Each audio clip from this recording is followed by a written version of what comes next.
नमस्ते बच्चों, मेरा नाम है आशुतोष दुबे। पढ़ाऊंगा आपको केमिस्ट्री, और केमिस्ट्री में इस टाइम रिवीजन क्लासेस चल रही हैं, क्रैश कोर्स टाइप से, जिसमें हम जल्दी जल्दी किसी भी टॉपिक को रिवाइज कर रहे हैं। अब इतना टाइम नहीं है कि बहुत डिटेल में एक एक चीज लेंदी तरीके से लिखवाई जाए और पढ़ाई जाए, लेकिन हाँ, एग्जाम में जितने भी टाइप के क्वेश्चंस बन सकते हैं वो सारी की सारी बातें आपको इन क्लासेस में मैं आपको बता रहा हूं, और आगे के लेक्चर्स में भी बताता रहूंगा। तो सारे लेक्चर्स बहुत ध्यान से देखिए, एक एक चीज नोट करते जाइए, समझते जाइए। 100% PYQ सारे टॉपिक्स के साथ साथ करवाता हुआ चल रहा हूं। आज है लेक्चर नंबर 2, और इसमें हम पढ़ेंगे पीरियोडिक प्रॉपर्टीज, और इसका नाम मैंने दिया है पार्ट 1। पार्ट 1 इसलिए बोला क्योंकि पीरियोडिक प्रॉपर्टीज में आज हम लोग पढ़ेंगे एटॉमिक रेडियस, हम पढ़ेंगे आयनिक रेडियस, और हम पढ़ेंगे इलेक्ट्रोनेगेटिविटी। एटॉमिक रेडियस में वॉन डर वॉल रेडियस भी जानेंगे क्या होता है, मेटेलिक रेडियस भी जानेंगे क्या होता है, कोवेलेंट रेडियस भी जानेंगे क्या होता है। तो बिना इधर उधर की ज्यादा बात करे शुरू करते हैं टॉपिक। ठीक है, तो बच्चों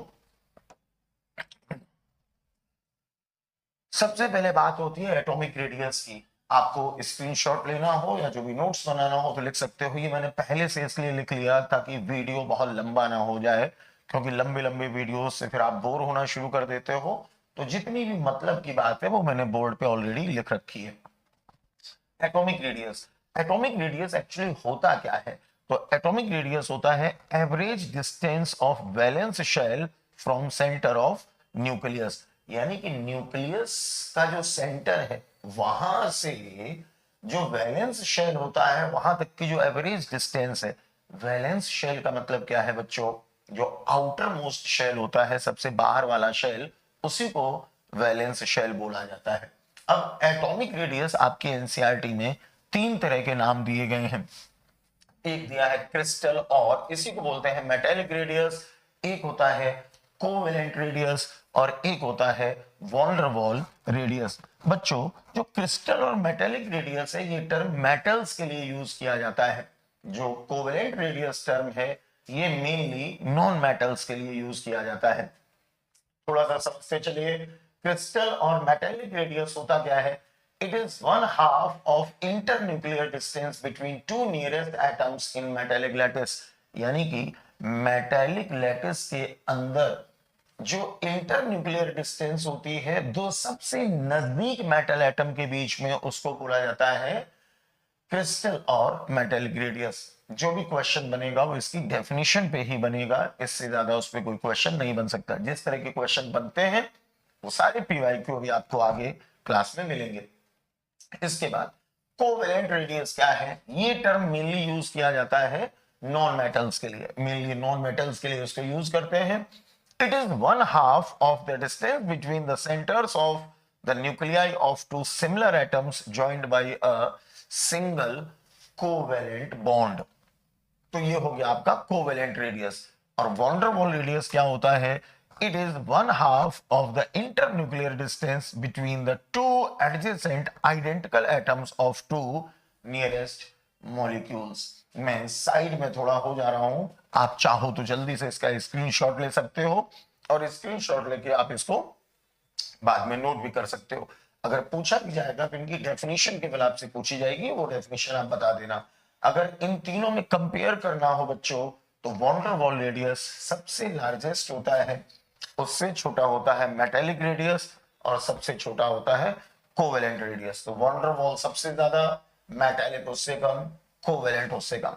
अब अगर कोई बच्चा इनको बहुत डीप में और डिटेल में जाके पढ़ना चाहता है तो उसके लिए ये वीडियोस नहीं हैं, क्योंकि बच्चों अभी हमने जो अनाउंस किया है वो क्रैश कोर्स की तरह से अनाउंस किया है। और क्रैश कोर्स का मतलब है किसी भी चीज को जल्दी जल्दी जल्दी जल्दी जल्दी जल्दी रिवाइज करना।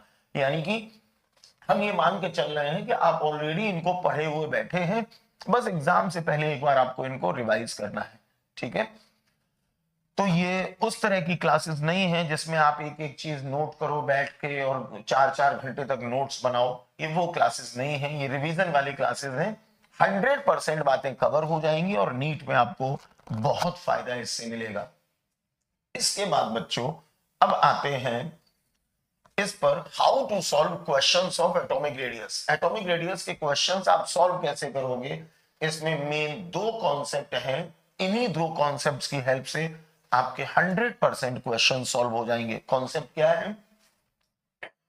पहला कॉन्सेप्ट है size directly proportional to number of shell, यानी कि जिसमें शेल का नंबर जितना ज्यादा होगा उसका साइज भी उतना ही ज्यादा होगा। इसके बाद बच्चों दूसरा कॉन्सेप्ट है size inversely proportional to atomic number.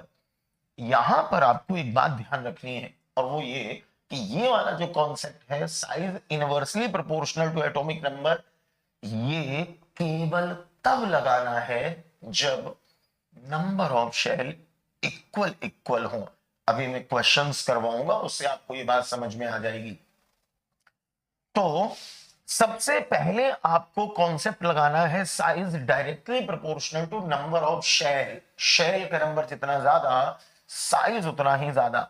इसके बाद अगर कोई ऐसे एलिमेंट्स हैं जिनमें शेल का नंबर इक्वल इक्वल है, उनमें कॉन्सेप्ट नंबर 2 लगेगा। फिर से सुनो, अगर कोई ऐसे लोग हैं, कोई ऐसे एलिमेंट हैं जिनमें शेल का नंबर इक्वल इक्वल है, उनमें कॉन्सेप्ट नंबर 2 लगेगा। ये थ्योरेटिकली आपको याद रखना है, इसकी हेल्प से क्वेश्चंस आपको सॉल्व करने की जरूरत नहीं पड़ेगी, क्वेश्चंस आपके इसी से सॉल्व हो जाएंगे। ये बस थ्योरेटिकली याद रखना है कि size inversely proportional to effective nuclear charge. किसी भी ग्रुप में टॉप टू बॉटम, ऊपर से नीचे जाने पर, टॉप टू बॉटम जाने पर ग्रुप में साइज इंक्रीज करता है, एंड पीरियड में लेफ्ट टू राइट जाने पर साइज डिक्रीज करता जाता है। ठीक है, कुछ बच्चों आपको एक्सेप्शंस ध्यान रखने हैं। एक्सेप्शंस हैं इन पीरियड, किसी भी पीरियड में inert guys have largest atomic radius. जैसे लेफ्ट टू राइट जाने पे बोला गया साइज डिक्रीज करता है, बट जो इनर्ट गैस होगी, इनर्ट गैस का मतलब जीरो ग्रुप, यानी कि जैसे ग्रुप 18 भी बोलते हैं, helium, neon, organ, krypton, xenon, radon, उनकी बात हो रही है, तो उनका लार्जेस्ट एटॉमिक रेडियस बताना किसी भी पीरियड में। डी ब्लॉक में पीरियड 5 एंड पीरियड 6 के एलिमेंट्स का साइज नियरली इक्वल बताना, और अगर इसका कारण पूछा जाए कि ऐसा क्यों होता है, तो आप बताएंगे it is due to lanthanoid contraction. ये बच्चों एक इंपॉर्टेंट बात यहां पे लिखिए, ड्यू टू लेंथेनॉइड कॉन्ट्रैक्शन। जैसे कि बड़ा पॉपुलर क्वेश्चन है, ZR and HF, ZR and HF का साइज इक्वल क्यों होता है? इसका आंसर होता है लेंथेनॉइड कॉन्ट्रैक्शन। एक बच्चों एक्सेप्शन आपको ग्रुप 13 में याद रखना है। देखिए नॉर्मली होता है ग्रुप में टॉप टू बॉटम जाने पे साइज इंक्रीज करता है, लेकिन ग्रुप 13 में आपको ध्यान रखना, और ये नीट का भी 1-2 साल पहले का क्वेश्चन भी है। तो ग्रुप 13 में ऊपर से नीचे आते कौन है? Boron, aluminium, gallium, indium, thallium. बस आपको गैलियम एंड एल्यूमिनियम की पोजीशन को आगे पीछे करना है, तो बोरोन के बाद गैलियम आएगा और तब एल्यूमिनियम रखना। एक ये एक्सेप्शन ध्यान रखना है। और डी ब्लॉक में आपको ध्यान रखना है, डी ब्लॉक में Mn, FeCO, NiCu, इनका साइज नियरली इक्वल होता है। ठीक, तो ये बच्चों थियोरेटिकल कुछ पॉइंट्स थे, ये कुछ एक्सेप्शनल केस थे, और जो क्वेश्चंस आपके सॉल्व होंगे ऑब्जेक्टिव, वो मेन इससे सॉल्व होंगे, size directly proportional to number of shell, और उसके बाद size inversely proportional to atomic number. यहां पे ध्यान रखना था कॉन्सेप्ट नंबर 2 केवल उनमें लगेगा जिनमें शेल का नंबर इक्वल है। आगे बढ़ते हैं। जैसे जरा देखो बच्चों, ये क्वेश्चन है अमंग द एलिमेंट्स। ये क्वेश्चन आपको क्लियर दिख रहा है स्क्रीन में? हाँ ठीक है, दिख रहा होगा, फिर भी मैं बोल रहा हूं तो आप ध्यान से सुनते रहना। क्वेश्चन बच्चों, among the elements calcium, magnesium, phosphorus and chlorine, the order of increasing atomic radii is। ठीक, देखते हैं जरा ये क्वेश्चन कैसे सॉल्व होगा। कौन कौन दिया है? एक दिया है बच्चों कैल्शियम, एक दिया हुआ है मैग्नीशियम, एक दिया है फास्फोरस, और एक दिया है क्लोरीन। इनमें पता करना है। ठीक, आपको क्या करना होगा, आप सबसे पहले इनका लिख लेना एटॉमिक नंबर। कैल्शियम का एटॉमिक नंबर होता है, मैं एटॉमिक नंबर लिख रहा हूं इस साइड में, एटॉमिक नंबर। कैल्शियम का एटॉमिक नंबर 20, मैग्नीशियम का एटॉमिक नंबर 12, फास्फोरस का एटॉमिक नंबर 15 एंड क्लोरीन का एटॉमिक नंबर 17। इतना करने के बाद फिर आपको इसमें कॉन्सेप्ट क्या लगाना है, देखो मैंने बोला था पिछले पेज पे, सबसे पहला कॉन्सेप्ट लगाना है size directly proportional to number of shell. अगर आपको नंबर ऑफ शेल कैलकुलेट करना नहीं आता है, मैं एक सिंपल सा तरीका बता रहा हूं जिससे नंबर ऑफ शेल आपको आराम से पता चल जाएंगे। अब आप क्या करना, इनका लिख लेना इलेक्ट्रॉनिक कॉन्फ़िगरेशन। 20 से आया 1s2 2s2 2p6 3s2 3p6 and 4s2। इसके बाद 12 से आया 1s2 2s2 2p6 3s2। 15 से इलेक्ट्रॉनिक कॉन्फ़िगरेशन आया 1s2 2s2 2p6 3s2 3p3। ठीक है, 2 2 4 6 10 दोबारा 3 15 हो गया। 17 से आया 1s2 2s2 2p6 3s2 3p5। सबसे पहले आप इलेक्ट्रॉनिक कॉन्फ़िगरेशन लिख लिया करो, और इलेक्ट्रॉनिक कॉन्फ़िगरेशन के बाद बहुत ध्यान से सुनना बच्चों, इलेक्ट्रॉनिक कॉन्फ़िगरेशन लिखने के बाद जो एसपीडीएफ से पहले नंबर लिखे हैं, पहले नंबर क्या लिखा है 1 2 2 3 3 4, इन नंबर्स में देखो कौन सा नंबर सबसे बड़ा है। जो नंबर सबसे बड़ा हो, सबसे बड़ा नंबर ही शेल का नंबर होता है। इसमें देखिए 1 2 2 3 3 4, तो इसमें सबसे बड़ा नंबर आया है 4। तो आपको पता चल गया कि जो कैल्शियम है इसके पास है 4 शेल। जरा दूसरे वाले में देखिए 1 2 2 3, इसमें सबसे बड़ा नंबर 3 है, तो हमें पता चल गया इसके पास है 3 शेल। इसमें जरा चेक करो 1 2 2 3 3, इसमें भी सबसे बड़ा नंबर 3 है, तो इसके पास हो गए 3 शेल। और इसमें देखो 1 2 2 3 3, सबसे बड़ा नंबर 3 है, तो इसके पास भी हो गए 3 शेल। अब आगे की बात समझिए, जब बच्चों हमने इनमें शेल का नंबर पता कर लिया, अब शेल का नंबर पता करने के बाद आपको साइज का ऑर्डर लिखना है। ठीक, तो मैं लिख देता हूं जरा एटॉमिक रेडियस। तो एटॉमिक रेडियस, बहुत ध्यान से देखना, एटॉमिक रेडियस, अभी अभी हमने कॉन्सेप्ट पढ़ा था, सबसे पहले आपको कॉन्सेप्ट लगाना होता है size directly proportional to number of shell. जिसमें शेल का नंबर ज्यादा उसमें साइज होगा ज्यादा। तो सबसे ज्यादा शेल देखो कितने हैं 4, तो 4 शेल वाले कैल्शियम, कैल्शियम का साइज होगा सबसे ज्यादा, कैल्शियम हो गया सबसे ज्यादा, और उससे छोटा होगा 3 शेल वाले लोगों का, यानी कि magnesium comma phosphorus comma chlorine, जिनमें 3 शेल थे, बराबर बराबर शेल थे, उनको हमने कॉमा लगा के लिख लिया। ठीक, अब देखो क्या करना है, अब आपको लगाना है कॉन्सेप्ट नंबर 2। कॉन्सेप्ट नंबर 2 है size inversely proportional to atomic number, और ये कॉन्सेप्ट मैं अभी बोल चुका हूं। कॉन्सेप्ट नंबर 2 उनमें लगाया जाता है जिनमें शेल का नंबर इक्वल इक्वल है, यानी कि ये वाला concept size inversely proportional to atomic number, ये वाला कॉन्सेप्ट लगेगा इन 3 लोगों में जिनमें शेल का नंबर इक्वल था। अब जरा इनके एटॉमिक नंबर देखो कितने थे। एमजी का एटॉमिक नंबर था 12, फास्फोरस का एटॉमिक नंबर था 15 एंड क्लोरीन का एटॉमिक नंबर था 17। तो यहां पर अगर हम एटॉमिक नंबर से चेक करेंगे तो इसका क्या मतलब था, इसका मतलब था एटॉमिक नंबर जितना कम साइज उतना ज्यादा, एटॉमिक नंबर जितना कम साइज उतना ज्यादा। तो देखो बच्चों, यहां पर एटॉमिक नंबर सबसे कम किसका है, इन लोगों में जब साइज आप पता करोगे, सबसे कम एटॉमिक नंबर है मैग्नीशियम का, तो यहां पे मैग्नीशियम का साइज होगा सबसे ज्यादा। 12 से ज्यादा है 15, तो इसमें साइज हो जाएगा कम, और 15 से ज्यादा है 17, इसमें साइज हो जाएगा और भी कम।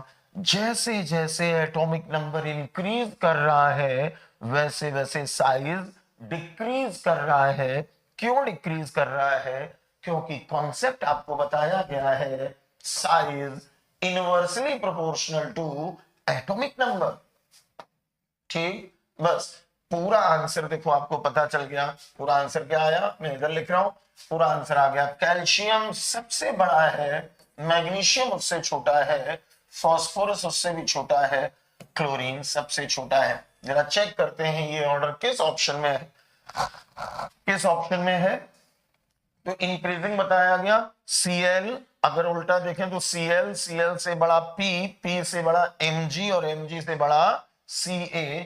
इस क्वेश्चन में सेकंड ऑप्शन ये हो गया आंसर। क्लियर हो गया। इस तरह से बढ़ते हैं नेक्स्ट क्वेश्चन की तरफ।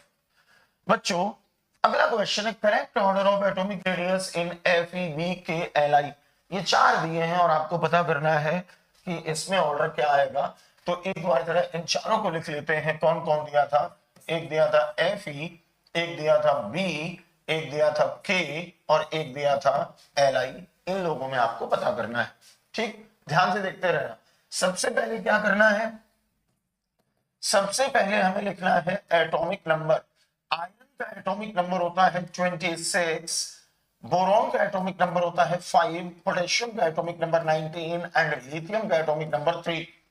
एटॉमिक नंबर लिखने के बाद इलेक्ट्रॉनिक कॉन्फ़िगरेशन लिखना है। तो 26, इससे आया 1s2, 2s2, 2p6, 3s2, 3p6, 4s2, 3d6। ये हो गया इलेक्ट्रॉनिक कॉन्फ़िगरेशन Fe का।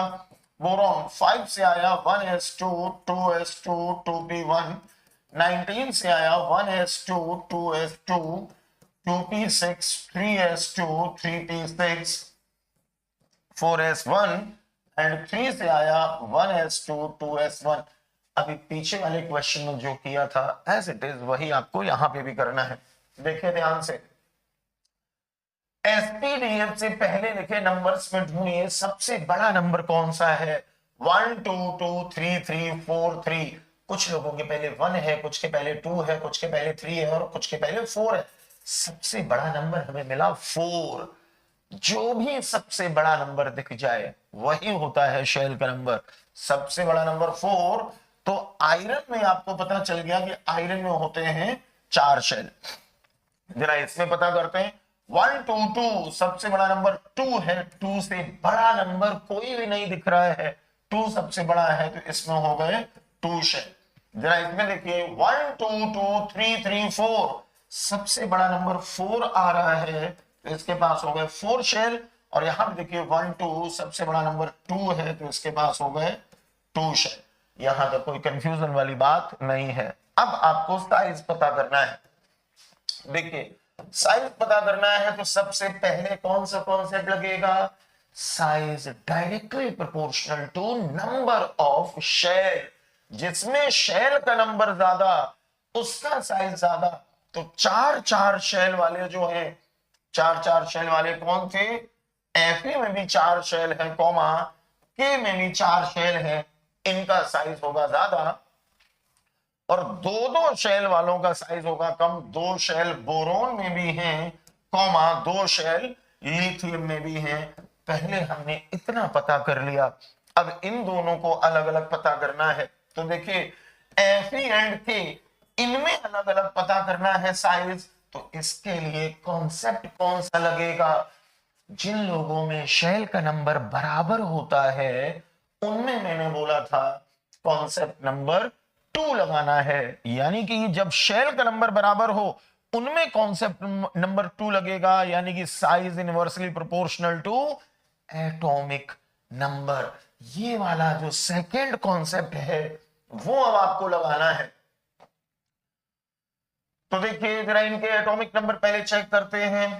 Fe का एटॉमिक नंबर 26, K का एटॉमिक नंबर 19 और इनवर्सली प्रोपोर्शनल का मतलब हुआ जिसका एटॉमिक नंबर कम उसका साइज ज्यादा, और जिसका एटॉमिक नंबर ज्यादा उसका साइज कम। तो K होगा बड़ा, Fe होगा छोटा। अब यही कॉन्सेप्ट बच्चों इन दोनों में लगेगा। इनमें जरा आपस में चेक करो, बोरोन का एटॉमिक नंबर 5, लिथियम का एटॉमिक नंबर 3। यहां पर भी वही कॉन्सेप्ट लगेगा, जिसका एटॉमिक नंबर कम उसका साइज होगा ज्यादा, क्योंकि इनवर्सली प्रोपोर्शनल बताया गया है। तो लिथियम का एटॉमिक नंबर है कम, तो लिथियम का साइज होगा ज्यादा, और बोरॉन का साइज होगा कम, क्योंकि बोरॉन का एटॉमिक नंबर ज्यादा है, इसलिए साइज होगा कम। जरा चेक करते हैं पूरा आंसर। थोड़ा मैं इसको स्क्रीन को छोटा कर दूं। ओके ओके, देखिए बच्चों, तो साइज का पूरा आंसर क्या आया? साइज का पूरा आंसर आ गया इस तरह से, के आया सबसे बड़ा, Fe आया उससे छोटा, लिथियम आया उससे छोटा, एंड बोरॉन आया सबसे छोटा। तो इस क्वेश्चन का हो गया ये आंसर। क्लियर हो गया होगा आप में से सारे बच्चों को। ठीक, एटॉमिक साइज में अब गलती मत करना, बस साथ में ये एक्सेप्शनल केसेस जो हैं उनको भी थोड़ा सा ध्यान रखना। और एक्सेप्शनल केसेस क्या थे कि किसी भी पीरियड में जो इनर्ट गैस होते हैं उनका साइज लार्जेस्ट बताना, लेंथेनॉइड कॉन्ट्रैक्शन की वजह से ZrHf का इक्वल बताना, केवल ZrHf नहीं, period 5 and period 6 D block में इक्वल बताना, ग्रुप 13 में एल्यूमिनियम एंड गैलियम की पोजीशन को चेंज कर देना आगे पीछे, और डी ब्लॉक में MnFeCuNiCu इनका साइज नियरली इक्वल बताना। जनरली सामान्यतः ग्रुप में ऊपर से नीचे जाने पे साइज इंक्रीज करता है, लेफ्ट टू राइट जाने पे साइज डिक्रीज करता है, और थियोरेटिकली याद रखना size inversely proportional to effective nuclear charge. अगर पूछ लिया जाए ग्रुप में ऊपर से नीचे जाने पर साइज इंक्रीज क्यों करता है, तो इसका बच्चों कारण होता है size increases due to increase in number of shell, increase in number of shell।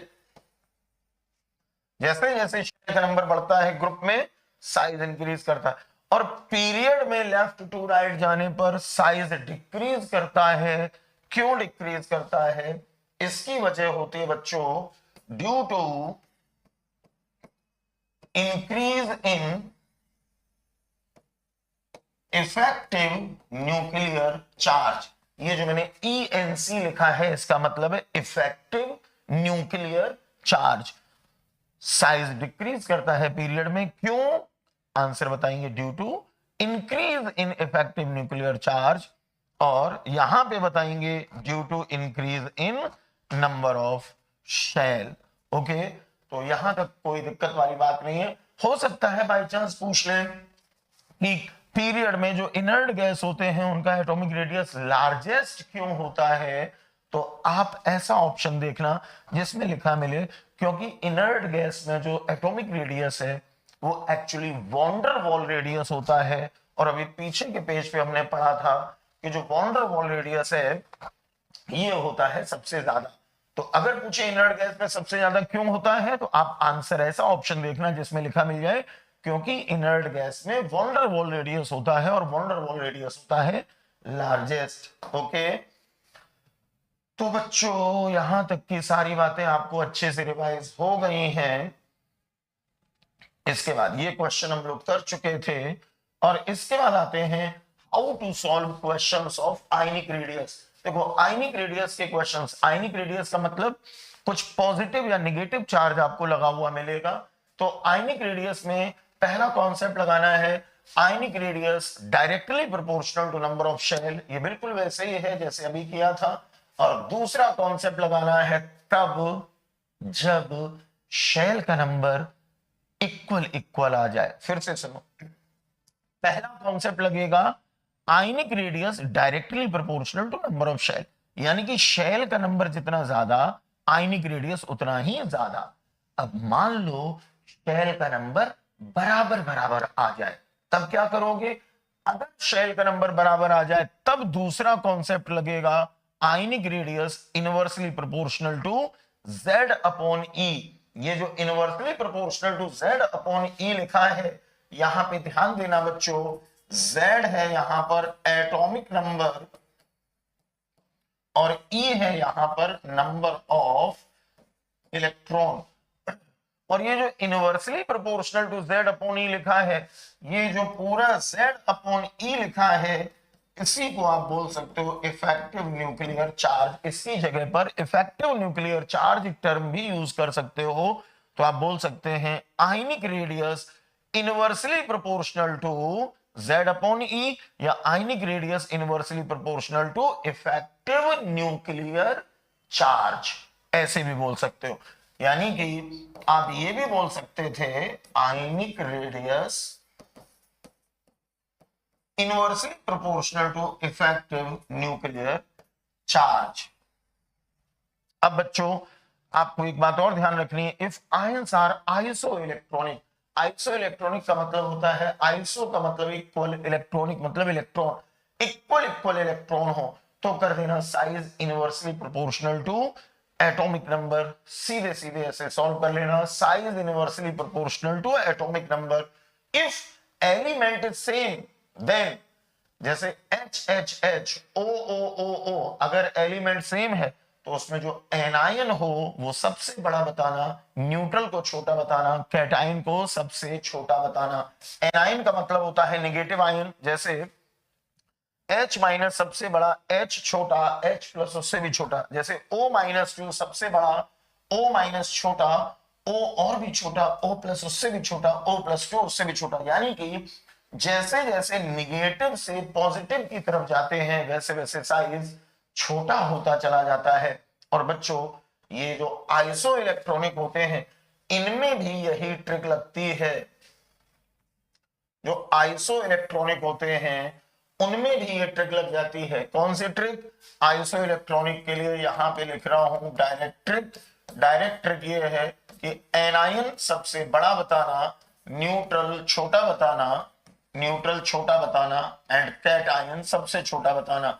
इसका यह भी मतलब है कि जैसे जैसे निगेटिव से पॉजिटिव की तरफ बढ़ेंगे, एनायन का मतलब होता है निगेटिव और कैटायन का मतलब पॉजिटिव, जैसे जैसे निगेटिव से पॉजिटिव की तरफ बढ़ेंगे वैसे वैसे साइज छोटा होता चला जाएगा। ठीक है, सारी बातें यहां पे हो गई हैं। तो अब फटाफट जरा इसके क्वेश्चंस देख लेते हैं। 2023 का एक ये क्वेश्चन है, ध्यान से देखिए, स्क्रीन पे आपको दिख रहा होगा। हाँ ठीक है, दिखाई दे रहा है। The element expected to form largest ion to achieve nearest noble gas configuration, कह रहे हैं इनमें से कौन है जो नोबल गैस कॉन्फ़िगरेशन बनाने के लिए जो आयन बनेगा वो आयन लार्जेस्ट होगा। तो पहले तो जरा इनका नोबल गैस कॉन्फ़िगरेशन वाला आयन बनाते हैं। तो एन जो है ये कैसे एग्जिस्ट करेगा? n-3 बनाएगा, Na प्लस बनाएगा, O ये O-2 बनाएगा और F माइनस बनाएगा। इस तरह से ये चार आयन हैं, इनमें आपको आपस में कंपेयर करना है। NaOF इनमें कंपेयर मत करना, क्वेश्चन की लैंग्वेज देखिए। The element expected to form largest ion to achieve the nearest noble gas configuration. अभी आपको समझ में आ जाएगा कि नोबल गैस कॉन्फ़िगरेशन कैसे बना। जरा इनके लिखते हैं पहले एटॉमिक नंबर। नाइट्रोजन का एटॉमिक नंबर 7, सोडियम का 11, ऑक्सीजन का एटॉमिक नंबर 8 एंड फ्लोरीन का एटॉमिक नंबर 9। ये मैंने एटॉमिक नंबर लिख लिए। दूसरी तरफ बच्चों लिख लेंगे इलेक्ट्रॉन। दूसरी तरफ मैंने लिखे इलेक्ट्रॉन। जरा इलेक्ट्रॉन का नंबर लिखते हैं। इलेक्ट्रॉन n-3 में इलेक्ट्रॉन पता करना है। अगर माइनस चार्ज है तो एटॉमिक नंबर में उतना ही जोड़ दो। -3 का मतलब 7 में 3 ऐड करना पड़ेगा। 7 + 3 कितना आया? 10। अगर प्लस चार्ज है तो उतना ही माइनस कर दो। यहां पे देखो प्लस है तो 11 में से +1 का मतलब 1 माइनस करना पड़ेगा। 11 में से 1 माइनस करो, कितना बचा? 10। ऑक्सीजन एटॉमिक नंबर 8 है, 8 और ये O-2 का मतलब 2 जोड़ना पड़ेगा। 8 में 2 जोड़ो, कितना आया? 10। और यहाँ पे 9 में 1 जोड़ो, कितना आया? 10। देखो जरा, जब हमने n-3 Ne+O-2 F- ऐसे बनाया तो सबके पास 10 इलेक्ट्रॉन हो गए, और 10 इलेक्ट्रॉन कहा था कि एक नोबल गैस जैसा कॉन्फ़िगरेशन बन जाए। ये नोबल गैस जैसा बन गया। कौन सी noble gas? Helium neon, neon जैसा। नियोन के पास टोटल इलेक्ट्रॉन कितने होते हैं? 10। तो ये सब देखो नियोन जैसे बन गए। लेकिन बच्चों यहां पे एक चीज देखो, सबके पास आ रहे हैं 10 इलेक्ट्रॉन, और 10 इलेक्ट्रॉन का मतलब ये सब कैसे हो गए? आइसो इलेक्ट्रॉनिक हो गए, आइसो इलेक्ट्रॉनिक। और आइसो इलेक्ट्रॉनिक में अभी अभी मैंने एक डायरेक्ट ट्रिक भी बोली थी। क्या ट्रिक बोली थी? जो जितना ज्यादा नेगेटिव वो उतना बड़ा, और जैसे जैसे पॉजिटिव की तरफ बढ़ते हैं वैसे वैसे साइज छोटा होता जाता है। निगेटिव से पॉजिटिव की तरफ जाने पर साइज छोटा होता जाता है। तो यही वाली ट्रिक लगा दो, आंसर आ जाएगा। देखिए बच्चों, तो यहां पर अगर आप इनका साइज चेक करोगे तो सबसे ज्यादा निगेटिव जो होगा वो सबसे बड़ा होगा। सबसे ज्यादा निगेटिव है n-3, यानी कि n-3 सबसे बड़ा, उससे छोटा होगा O-2, उससे छोटा होगा F-, और उससे भी छोटा होगा Na+। ये आ गया पूरा ऑर्डर। जैसे जैसे हम निगेटिव से पॉजिटिव की तरफ बढ़ रहे हैं, -3, -2, -1, +1, निगेटिव से पॉजिटिव की तरफ बढ़ते हैं वैसे वैसे साइज छोटा होता चला जाता है। तो n-3 आया सबसे बड़ा। तो इस क्वेश्चन का आंसर हो गया फर्स्ट ऑप्शन जिसमें लिखा हुआ है n। ये मैंने डायरेक्ट कैसे लिख दिया? ट्रिक से लिखा। ट्रिक अभी अभी तो बताई थी कि जो आइसो इलेक्ट्रॉनिक होते हैं उनमें डायरेक्ट ट्रिक लगा दो, निगेटिव से पॉजिटिव की तरफ जाने पर साइज छोटा होता चला जाता है। ठीक, जितना ज्यादा निगेटिव उतना साइज बड़ा, जैसे जैसे निगेटिव से पॉजिटिव की तरफ बढ़ेंगे साइज हो जाएगा छोटा। ये क्वेश्चन आपको क्लियर हो गया। जरा अगला क्वेश्चन देखते हैं। The correct order of decreasing ionic radii among the following iso electronic species. देखिए क्वेश्चन में ऑलरेडी बोल दिया है आइसो इलेक्ट्रॉनिक, तो आपको अब इसमें कुछ करने की जरूरत ही नहीं। क्लियर दिख रहा है? बहुत वाइट वाइट तो नहीं हो रहा है? अगर बहुत वाइट वाइट हो रहा है तो मैं अलग से लिखे दे रहा हूं इसको। देखो कौन कौन से लोग दिए हैं। एक दिया है Ca+2, एक दिया है K+, एक दिया है S-2, एक दिया है Cl-। यही 4 लोग हैं, इनमें आपको ऑर्डर पता करना है। बच्चों क्वेश्चन में पहले ही बोल दिया आइसो इलेक्ट्रॉनिक, तो आपको इलेक्ट्रॉन का नंबर भी कैलकुलेट करने की जरूरत नहीं, बस डायरेक्ट आंसर पता कर लेंगे। साइज क्या ट्रिक होती है? जितना ज्यादा नेगेटिव वो उतना बड़ा। सबसे ज्यादा नेगेटिव है -2, तो S-2 का साइज होगा सबसे ज्यादा, इससे छोटा होगा Cl-, इससे छोटा होगा K+, और सबसे छोटा हो जाएगा Ca+2। यही तो अभी ट्रिक समझाई है। जो जितना ज्यादा नेगेटिव वो उतना बड़ा, और जैसे जैसे नेगेटिव से पॉजिटिव की तरफ जा रहे हैं, -2, -1, +1, +2, साइज डिक्रीज करता जाता है। फिर से दिखा दे रहा हूं, ये मैंने कहां से कर दिया? ये अभी मैंने आपको ट्रिक बताई थी कि जो आइसो इलेक्ट्रॉनिक होते हैं उनमें नेगेटिव का साइज सबसे ज्यादा, न्यूट्रल वाले का छोटा, और जैसे जैसे पॉजिटिव की तरफ बढ़ते हैं साइज छोटा होता चला जाता है। उसी ट्रिक से इसको सॉल्व कर लिया।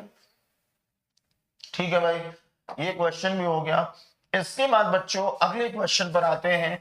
अगला क्वेश्चन है आयनिक रेडियाई आर। अभी मैंने आपको बताया था कि जो आयनिक रेडियाई होते हैं ये होते हैं inversely proportional to effective nuclear charge. तो फर्स्ट ऑप्शन यही हो गया आंसर। आपको फिर से दिखा दे रहा हूं, जिन बच्चों ने स्क्रीनशॉट ना लिया हो या नोट ना किया हो तो उनको दिखा रहा हूं। देखो हमने ये भी तो लिखा था कि जो आयनिक रेडियस होता है इनवर्सली प्रोपोर्शनल टू, जो Z/E लिखते हैं उसी को हम लिख सकते हैं कि ionic radius inversely proportional to effective nuclear charge. यही बात लिखी हुई थी फर्स्ट ऑप्शन में, वही हो गया आंसर। इसके बाद बच्चों आते हैं नेक्स्ट क्वेश्चन पर। देखिए नेक्स्ट क्वेश्चन में कहा गया है, आपको दिए गए हैं O-2 F minus Na plus and Mg+2 और इनके बारे में क्वेश्चन में ही मेंशन कर दिया गया कि R आइसो इलेक्ट्रॉनिक, यानी कि इनमें इलेक्ट्रॉन का नंबर बराबर है। क्वेश्चन ने ही बता दिया तो हमें कैलकुलेट करने की जरूरत है ही नहीं, तो बस इनमें साइज पता करना है। आप डायरेक्ट ट्रिक लगा दो। क्या ट्रिक थी? जो जितना ज्यादा निगेटिव वो उतना बड़ा, तो सबसे ज्यादा निगेटिव O-2, इसका साइज होगा लार्जेस्ट, इससे छोटा होगा F माइनस, इससे छोटा होगा Na प्लस और सबसे छोटा हो जाएगा Mg+2। बार बार देखिए वही ट्रिक लग रही है। मोस्ट निगेटिव से मोस्ट पॉजिटिव की तरफ जाने पर साइज डिक्रीज करता चला जाएगा। ये क्वेश्चन भी क्लियर हो गया। मैंने आपसे कमिटमेंट किया था सारे PYQ साथ साथ करवाता हुआ चलूंगा, तो जो भी क्वेश्चंस आए हैं इस पे वो सब करवा रहा हूं। इसके बाद देखिए अगला question, Which of the following is correct order of size? Size पूछा है। आयोडीन I सब में लिखा है। मैंने इसके लिए भी देखो आपको क्या बताया था, इसके लिए मैंने आपको बताया था, ये देखो, इफ एलिमेंट इज सेम, अगर सेम एलिमेंट है उस कंडीशन में भी एनायन सबसे बड़ा, न्यूट्रल उससे छोटा, कैटाइन उससे छोटा, जैसे H माइनस सबसे बड़ा, H छोटा, H प्लस उससे छोटा, या जैसे O-2 से छोटा, O माइनस उससे भी छोटा, O उससे भी छोटा, O प्लस उससे भी छोटा, O+2। तो निगेटिव से पॉजिटिव की तरफ जाने पर साइज डिक्रीज करता है अगर एलिमेंट सेम है। उस कंडीशन में भी आइसो इलेक्ट्रॉनिक है तब भी यही ट्रिक है, और अगर सेम एलिमेंट पर ही अलग अलग चार्ज लगे हैं तब भी यही ट्रिक आपको लगानी है। ठीक है, हम लोग थे इस वाले पेज पर। तो I के केस में हो जाएगा आंसर I माइनस का साइज होगा सबसे बड़ा, उससे छोटा होगा I और उससे छोटा होगा I प्लस, I माइनस सबसे बड़ा, उससे छोटा I और उससे छोटा I प्लस, ये सेकेंड ऑप्शन में लिखा है, यही हो गया आंसर। एक और क्वेश्चन इसी तरह से है, which of the following has largest size? Na दिया है, Na प्लस दिया है, Na माइनस दिया है। तो देखो बच्चों यहां पर भी वही ट्रिक लगेगी, Na माइनस सबसे बड़ा बताएंगे, Na छोटा बताएंगे और Na प्लस सबसे छोटा बता देंगे। तो इस क्वेश्चन में आंसर हो गया, लार्जेस्ट पूछा था यानी कि Na माइनस। यहां तक सारी बातें क्लियर हैं। तो इस तरह से आप atomic size and ionic size के जो क्वेश्चंस हैं उन्हें कर सकते हो। एक और क्वेश्चन है, आपको 4 लोग दिए गए हैं, कौन कौन? एक दिया है Na प्लस, एक दिया है Mg+2, एक दिया है Al+3 और एक दिया है Si+4। और क्वेश्चन में पहले से ही मेंशन कर दिया कि ये लोग आइसो इलेक्ट्रॉनिक है, आइसो इलेक्ट्रॉनिक बता दिया है। और अब इनमें आपको आयनिक साइज का ऑर्डर बताना है। तो साइज का ऑर्डर बता दो भैया। जब आइसो इलेक्ट्रॉनिक है तो ट्रिक क्या है? निगेटिव से पॉजिटिव की तरफ जाने पर साइज छोटा होता चला जाता है, जैसे जैसे पॉजिटिव बढ़ेगा साइज छोटा होता चला जाएगा। तो यहां पर Na प्लस होगा सबसे बड़ा, उससे छोटा Mg+2, उससे भी छोटा Al+3 और सबसे छोटा Si+4। क्या किसी ऑप्शन में इस तरह से लिखा है? Na प्लस उससे छोटा Mg+2, उससे छोटा Al+3 और उससे छोटा Si+4, बिल्कुल लिखा है। थर्ड ऑप्शन में लिखा है, ये हो गया आंसर। क्लियर हो गया यहां तक? ओके, तो इसके बाद इलेक्ट्रोनेगेटिविटी आप रिवाइज करेंगे। एटॉमिक साइज, आयनिक साइज आपका रिवीजन हो गया है। क्वेश्चंस करना, आपके क्वेश्चंस जो है वो सॉल्व हो जाएंगे। और बहुत और आपको दुनिया भर के एग्जाम्पल इधर उधर के करने हो उसकी जरूरत नहीं है। जितना मैंने बता दिया, आप इतने की ही हेल्प से कोई भी गाइड बुक हो, कुछ भी हो, कहीं के भी क्वेश्चंस लगा लेना, आपके 100% क्वेश्चन सॉल्व हो जाएंगे। अब बच्चों आते हैं जरा इलेक्ट्रोनेगेटिविटी में। इलेक्ट्रोनेगेटिविटी। देखिए इलेक्ट्रोनेगेटिविटी क्या होती है, किसी भी मॉलिक्यूल के अंदर जो एटम्स होते हैं उनमें से अगर मान लो कोई एक एटम है और वो बॉन्ड पेयर को अपनी तरफ अट्रैक्ट कर रहा है, तो जो एटम बॉन्ड पेयर को अपनी तरफ अट्रैक्ट कर रहा है उस एटम की इस टेंडेंसी को ही हम बोलेंगे इलेक्ट्रोनेगेटिविटी। इसको ऐसे समझो कि इलेक्ट्रोनेगेटिविटी जैसे HCl, हाइड्रोजन एंड क्लोरीन के बीच में कोवैलेंट बॉन्ड होता है, ठीक, तो HCl में जो बॉन्ड पेयर है, ये मैंने एक बॉन्ड पेयर बना दिया, ये बॉन्ड पेयर सेंटर में रहना चाहिए बट सेंटर में नहीं रह पाता। एक्चुअली क्या होता है, एक्चुअली ये होता है कि जो H एंड Cl के बीच में बच्चों बॉन्ड है, इसमें जो बॉन्ड पेयर है ये बॉन्ड पेयर Cl की तरफ शिफ्ट हो जाता है और Cl की तरफ शिफ्ट होने की वजह से Cl के ऊपर पार्शियल निगेटिव, थोड़ा सा निगेटिव एंड H के ऊपर पार्शियल पॉजिटिव चार्ज आ जाता है। तो क्लोरीन की इसी टेंडेंसी को ही, किस टेंडेंसी को, कि मॉलिक्यूल के अंदर क्लोरीन ने बॉन्ड पेयर को अपनी तरफ अट्रैक्ट कर लिया, क्लोरीन की इस टेंडेंसी को ही हम बोलेंगे क्लोरीन की इलेक्ट्रोनेगेटिविटी। अब इलेक्ट्रोनेगेटिविटी पे इंक्रीजिंग डिक्रीजिंग ऑर्डर के क्वेश्चंस बनते हैं। वो क्वेश्चंस आप कैसे करोगे, जैसे कि यही एक क्वेश्चन 2024 का सामने है जिसमें 4 लोग दिए हैं NOFC एंड SI, इनमें आपको पता करना है।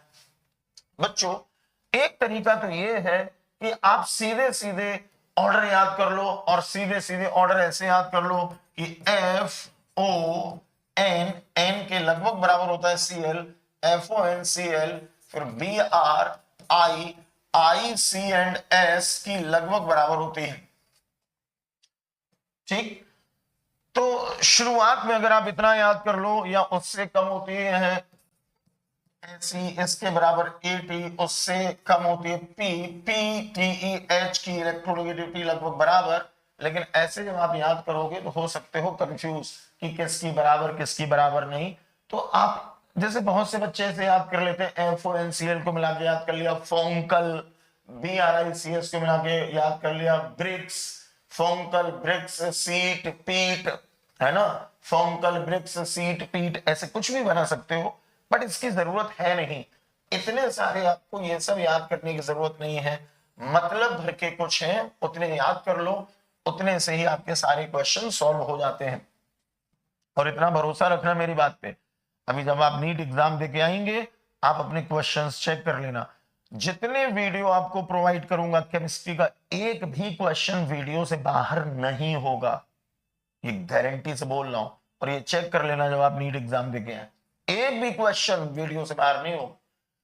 तो इलेक्ट्रोनेगेटिविटी, आप इलेक्ट्रोनेगेटिविटी में केवल पीरियड 2 एंड पीरियड 3, मैं इसको थोड़ा सा छोटा कर दूं,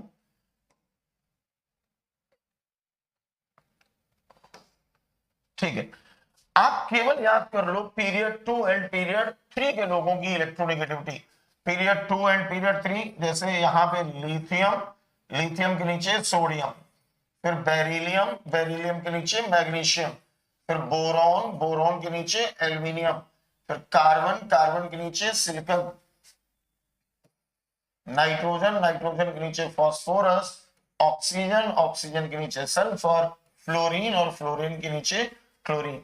बस इतने लोगों की इलेक्ट्रोनेगेटिविटी की वैल्यू आप याद कर लो, सारे क्वेश्चन सॉल्व हो जाएंगे। वैल्यू कैसे रटोगे, देखो बच्चों, वैल्यू रटने का तरीका यह है कि जो Li है यहां से आप शुरुआत करो, Li की इलेक्ट्रोनेगेटिविटी 1.0, ठीक, जो सबसे पहला लिखा था Li, इसकी 1.0 और इसके बाद 0.5 बढ़ाते चले जाओ, 0.5 बढ़ाओ, तो 1.0 में 0.5 बढ़ाया, 0.5 बढ़ाया तो ये हो गया 1.5, फिर 0.5 बढ़ाया तो 2.0, फिर 0.5 बढ़ाया तो 2.5, फिर 0.5 बढ़ाया तो 3.0, फिर से 0.5 बढ़ाया तो 3.5 और फिर से 0.5 बढ़ाया तो ये आ गया 4.0।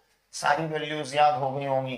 कैसे हमने किया, एल आई में याद किया 1.0, 0.5, 0.5, 0.5 सब में बढ़ाते गए 1, 1.5, 2.0, 2.5, 3.0, 3.5, 4.0। नीचे वाली जो लाइन है इसमें आपको याद रखना है 0.9 से शुरू करना। ठीक, अरे ग्रुप में ऊपर से नीचे जाने पर इलेक्ट्रोनेगेटिविटी डिक्रीज करती है, तो लिथियम से कम इलेक्ट्रोनेगेटिविटी सोडियम की होगी, तो ये 1 है, तो ये थोड़ी सी कम बताना 0.9। ठीक, इसके बाद ऊपर आपने ऐड किया था 0.5, 0.5, 0.5, 0.5, 0.5, नीचे वाली लाइन में ऐड करते जाना 0.3, 0.3, 0.3, 0.3, इस तरह से, तो 0.9।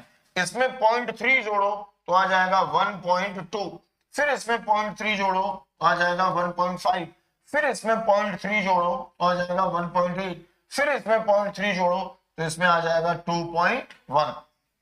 अरे 1.8 में 0.3 जोड़ो तो 2.1 आएगा। फास्फोरस तक तो याद रखना 0.3 ऐड करना है, लेकिन फास्फोरस के बाद वाले में याद रखना 0.4 और उसके बाद वाले में 0.5। यहां तक तो कोई दिक्कत नहीं, 0.3, 0.3, 0.3, 0.3 जोड़ दिया, यहां पे 0.4 ऐड करना है, तो 2.1 में 0.4 ऐड करोगे तो आया 2.5, और फिर इसमें 0.5 ऐड करते हैं तो आता है 3.0। देखो इसको ऐसे समझो, यहां से लेकर यहां तक फास्फोरस तक, यहां तक 0.3, 0.3, 0.3 ऐड किया, फिर इसके बाद 0.4 और यहां पे 0.5 ऐड कर दिया। ओके, इसके बाद बच्चों एक और ध्यान रखना, हाइड्रोजन, हाइड्रोजन ये मैं यहां पे लिख रहा हूं, और हाइड्रोजन की इलेक्ट्रोनेगेटिविटी अलग से याद कर लेना 2.1। बस इनके अलावा किसी की भी इलेक्ट्रोनेगेटिविटी आपको पढ़ने की जरूरत नहीं है, केवल इतने की ही मदद से इलेक्ट्रोनेगेटिविटी के सारे क्वेश्चन सॉल्व हो जाएंगे। जरा अपना हम क्वेश्चन देखते हैं। हमारे क्वेश्चन में देखो कौन कौन दिया था, हमारे क्वेश्चन में दिया था N, हमारे क्वेश्चन में दिया था O, हमारे क्वेश्चन में दिया था F, हमारे क्वेश्चन में दिया था C, एंड हमारे क्वेश्चन में दिया था SI। इतने लोगों में पता करना था। जरा वैल्यूज देखते हैं। वैल्यूज N में है 0.3, O में है 3.5, F में है 4.0, C में है 2.5 और SI में है 1.8। तो यहां से आपको समझ में आ गया कि इलेक्ट्रोनेगेटिविटी F की सबसे ज्यादा है, उससे कम है O, उससे कम है N, उससे कम है C, और उससे भी कम है SI। ऐसा मैंने कैसे लिख दिया? अरे F में देखो वैल्यू आई थी 4.0, O में वैल्यू आई थी 3.5, N में वैल्यू आई थी 3.0, C में वैल्यू आई थी 2.5 एंड SI में वैल्यू आई थी 1.8। तो इतना बस आप अगर ध्यान रखें तो इलेक्ट्रोनेगेटिविटी के क्वेश्चन में दिक्कत नहीं आपको आने वाली है। ठीक, अगर ये नहीं याद कर सकते हो तो जो अभी मैंने बोला था फोंकल ब्रिग्स सीट पीट, वो आप याद रखो, डायरेक्ट उससे भी कर सकते हो, तब भी वही आंसर आएगा। क्वेश्चन समझ में आ गया? ठीक, अब ये मैंने ऐसे लिखा, इसी को उल्टा करके भी लिख सकते हो। देखो कैसे उल्टा करके, उल्टा करके ऐसे भी लिख सकते थे, और इसको इधर से उधर भी लिख सकते हो, यानी कि SI से ज्यादा आई थी इलेक्ट्रोनेगेटिविटी कार्बन की, कार्बन से ज्यादा नाइट्रोजन, नाइट्रोजन से ज्यादा ऑक्सीजन, और ऑक्सीजन से भी ज्यादा फ्लोरीन। तो उल्टा करके ऐसे भी लिख दिया, चाहे ऐसे लिख लो चाहे ऐसे लिख लो, बस चेक करेंगे किस ऑप्शन में ऐसे था। SiCN, SiCNOF, फर्स्ट ऑप्शन में ही बच्चों ध्यान से देखो, तो फर्स्ट ऑप्शन में ही दिया था SiCNOF, यही हो गया इसका आंसर। समझ में आ गई होगी बात। इसके बाद एक आपको फॉर्मूला याद रखना है, परसेंटेज आयनिक करेक्टर। परसेंटेज आयनिक करेक्टर होता है 16 delta x plus 3.5 delta x का स्क्वायर। यहां पे बच्चों ये डेल्टा एक्स क्या है? हियर डेल्टा एक्स है इलेक्ट्रोनेगेटिविटी डिफरेंस, इलेक्ट्रोनेगेटिविटी डिफरेंस। ठीक, जैसे अगर मैं यहां पे क्वेश्चन दूं, फॉर एग्जांपल क्वेश्चन है कि if electronegativity of A is 1.5 and electronegativity of B is 3.5, ठीक, A की इलेक्ट्रोनेगेटिविटी मैंने लिख दी 1.5, B की इलेक्ट्रोनेगेटिविटी लिख दी 3.5 और फिर पूछा गया है फाइंड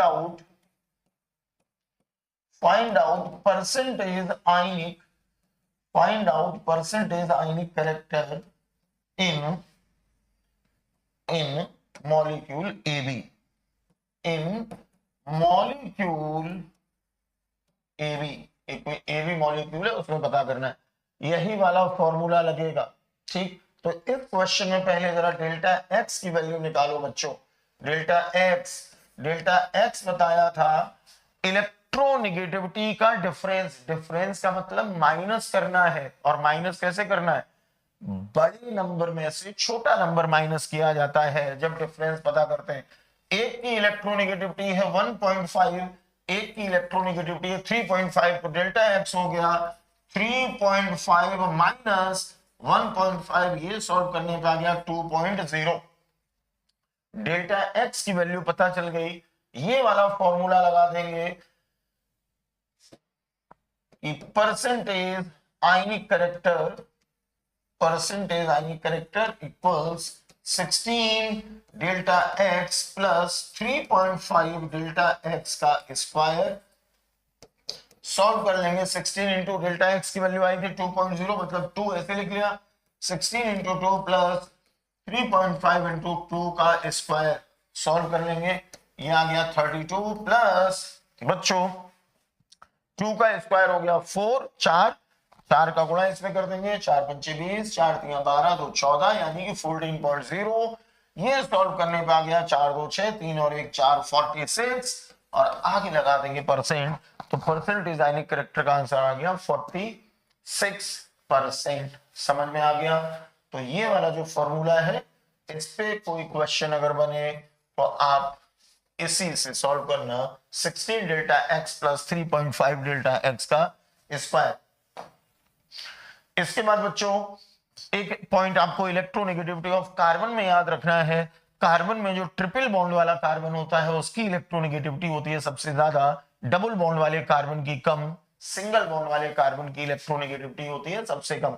यानी कि जो sp हाइब्रिडाइज्ड कार्बन है उसकी इलेक्ट्रोनेगेटिविटी सबसे ज्यादा, sp2 वाले की कम और sp3 वाले की कम। ये थ्योरेटिकल 3 पॉइंट और याद रखने हैं। अगर किन्हीं दो एटम के बीच इलेक्ट्रोनेगेटिविटी का डिफरेंस है 0, तो इनके बीच में बनता है कोवेलेंट बॉन्ड। अगर लेस देन 1.7 है तो इनके बीच में बनता है पोलर कोवेलेंट बॉन्ड, और अगर मोर देन 1.7 है तो आंसर बताएंगे मोर आयनिक लेस कोवेलेंट बॉन्ड बनता है। जितना बता रहा हूं इससे ज्यादा पढ़ने की जरूरत नहीं है। अगर आपको फालतू का टाइम वेस्ट करके ऊट पटांग बहुत सारी चीजें पढ़नी है तो आप पढ़ते रहो, बट उससे कोई आपको फायदा मिलने वाला नहीं है। जितना बता रहा हूं इन्हीं में से क्वेश्चन आएगा और कुछ नहीं आएगा। और एक जनरल पॉइंट याद रखना है कि जो इलेक्ट्रोनेगेटिविटी है पीरियोडिक टेबल में लेफ्ट टू राइट जाने पर इंक्रीज करती है एंड टॉप टू बॉटम जाने पर डिक्रीज करती है। बट आप इसकी हेल्प से क्वेश्चन ना सॉल्व करना, क्वेश्चन आप सॉल्व करना इसकी हेल्प से, जो अभी मैंने यहां पे बताया था, एक रटने की ट्रिक बताई थी, ये वाली ट्रिक आप बस इतना याद रखो, पीरियड 2 एंड पीरियड 3 के एलिमेंट्स। और इसको कैसे याद किया था, 1.0 से शुरू किया था, 0.5 पढ़ाते गए थे, यहां 0.9 से शुरू किया था, यहां तक 0.3 इंक्रीज किया था, फिर 0.4 और फिर 0.5। तो बच्चों इस तरह से आज की क्लास में हमने atomic radius, ionic radius, van der Waal radius, covalent radius, metallic radius, इन सब के बारे में जाना। साथ ही साथ हमने इलेक्ट्रोनेगेटिविटी के बारे में भी जाना। जितने पॉइंट बताए हैं मोर देन सफिशिएंट है, इतना ही आप रिवाइज करके जाना। आपको जो भी क्वेश्चन मिलेंगे किस किस टॉपिक से, एटॉमिक रेडियस, आयनिक रेडियस या इलेक्ट्रोनेगेटिविटी, आज के लेक्चर से ही मिलेंगे। ये था बच्चों पार्ट 1, और जो पार्ट 2 में लेके आऊंगा कल, तो पार्ट 2 में हम लोग जो बाकी बची पीरियोडिक प्रॉपर्टीज हैं, जैसे कि ionization enthalpy and electron gain enthalpy, ये जो दो बचे हैं, साथ ही साथ में आपको जो ऑक्साइड्स होते हैं मेटल्स के, नॉन मेटल्स के, उनमें एसिडिक नेचर या बेसिक नेचर के इंक्रीजिंग डिक्रीजिंग ऑर्डर के क्वेश्चन कैसे करे जाते हैं वो करवाऊंगा पार्ट 2 में। आज इतना ही, कल के वीडियो का इंतजार करिए, जो कमिटमेंट है पूरा होगा। डेली इसी तरह से फटाफट फटाफट रिवाइज हम लोग करते रहेंगे। ठीक बच्चों, all the best, bye bye, love you बच्चों, बाय।